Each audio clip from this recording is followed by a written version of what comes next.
Saiki apik ndi urip mbek wong ora jelas sampai sing jelas. Ya wis kabundut. Kowe kan gak mati ku wedi. Dosane akeh. Lah mungkin nek urip terus ra dosa apa to kan. Gaya tok asline. Dosa kula cek kathah Gus kok mati terus. Ya malah apik mati biar dosa meneh.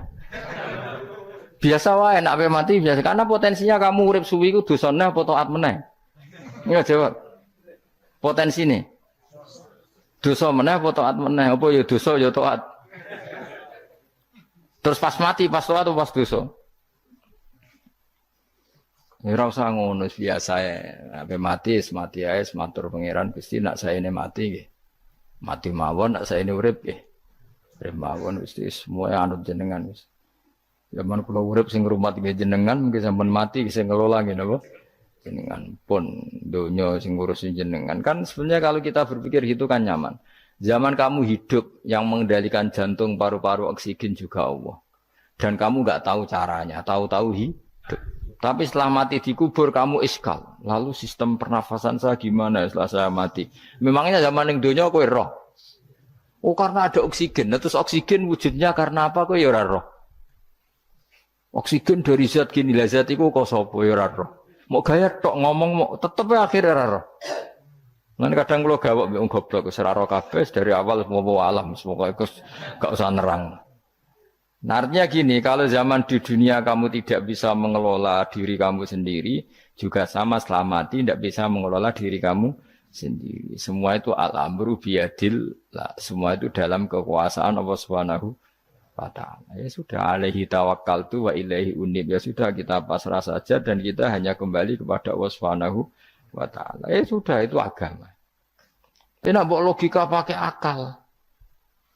Wah itu orang mati itu sudah nggak bisa apa-apa, sudah jadi tanah gini-gini. Ya, masalah catekar yang ngerti, nek jadi tanah itu tidak bisa apa-apa. Tapi masalahnya kita ini dikendalikan oleh zat yang bisa mengelola semua. Yaitu Nabi Adam diciptakan juga dari tanah. Ya sudah hanya berdasar riwayat itu yang kita akhirnya meyakini setelah kita mati juga bisa hidup lagi. Iki rasa kuwatir, iblis itu ya dhaif, iblis ya lemah. Nyatane ya kowe tetep ngaji jalalan. Berarti ora sukses menyesatkan. Kondang di kowe iblis. Ya kondang sampean, kon ra ngaji tetep ngaji. Kon paham tetep ora paham. Berarti iblis iki enggak keren loh. Betul, saya setiap melihat orang sholat itu menyaksikan kekalahan apa? Iblis. Jadi iblis itu ya kalah ora kok hebat ya ora. Biasa mawon, ora usah sing hebat ya namung pangeran. Dari awal iblis wis menyerah ngadepi orang sing ikhlas. Ikhlas itu dimulai dari awal. Cara bahasa Inggris pokoke hilir sampai hulu sampai hilir kudu ikhlas kabeh. Misale kita duit, yakin nek iku wae Allah. Sehingga kita ketika ngasihkan orang itu kamu enggak merasa itu milik kamu. Sehingga enggak gampang ngundat. Selagi itu kamu benar keduanya awalnya salah itu masih mungkin tidak ikhlas. Uang ini milik saya, tak kasihkan kamu dengan ikhlas. Kalimat milik saya ini menjadikan suatu saat kamu jadi undat-undat karena milik saya. Tapi kalau ikhlasnya dari depan, uang ini milik Allah, ilmunya bahak milik Allah. Terus tak kasihkan kamu juga hambanya. Dari awal kan merasa saya tidak punya apa-apa. Tapi selagi saya ikhlasnya hanya separuh. Ilmu saya tak kasihkan kamu karena Allah, berarti masih potensi enggak ikhlas ya. Jadi kalau ngelatih ikhlas itu harus dua-duanya.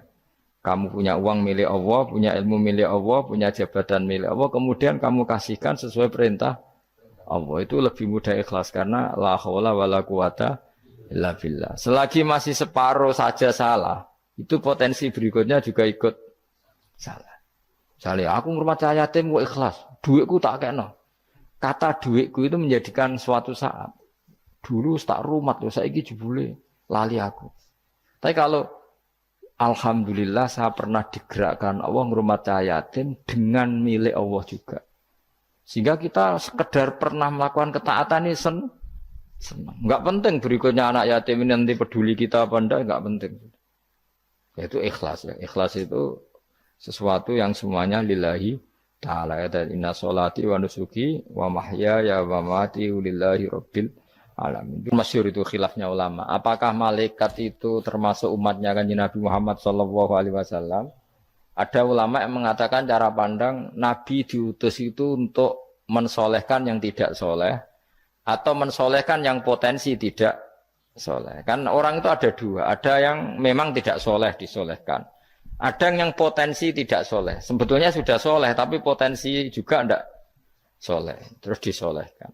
Nah, malaikat ini kan tidak berpotensi maksiat, sehingga nggak butuh nabi. Seorang lagi, malaikat itu kan nggak mungkin tidak soleh, selalu soleh. Berarti nggak butuh nabi.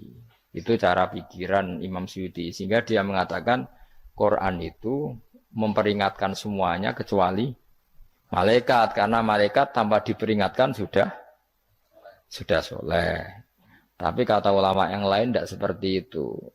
Malaikat tetap senang sebagai umatnya Rasulullah Shallallahu Alaihi Wasallam karena butuh status tasyrif. Tasyrif itu keren.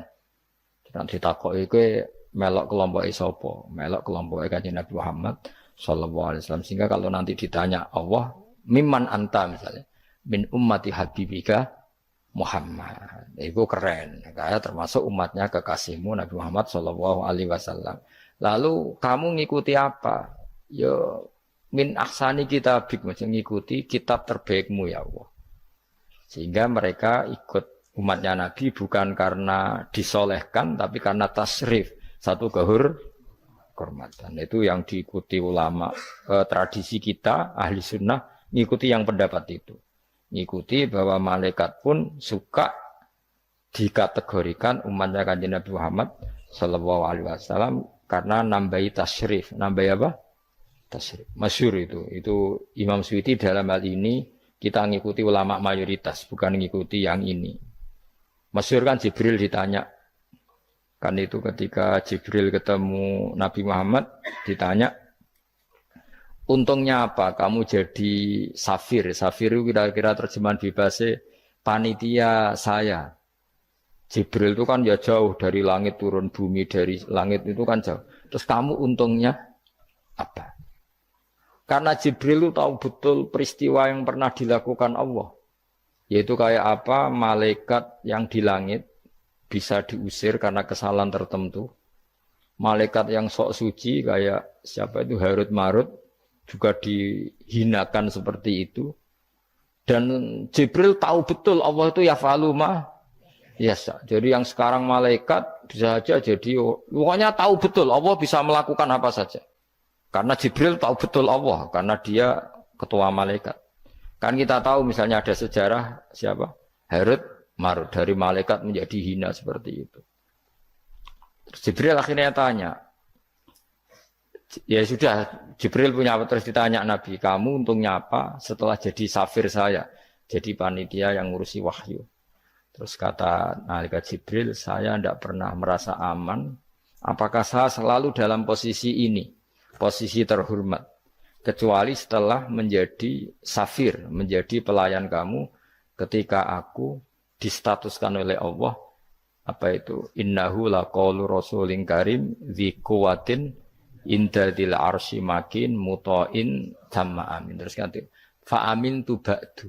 Baru setelah itu saya merasa aman, bahwa posisi saya aman karena Quran itu abadi ila yaumil qiyamah ila mala mi'adalah, semuanya Quran itu abadi dan di Quran itu saya distatuskan muta'in sama amin. Berarti saya merasa aman, tidak akan dirubah kestatusan saya malaikat semenjak saya jadi safirmu.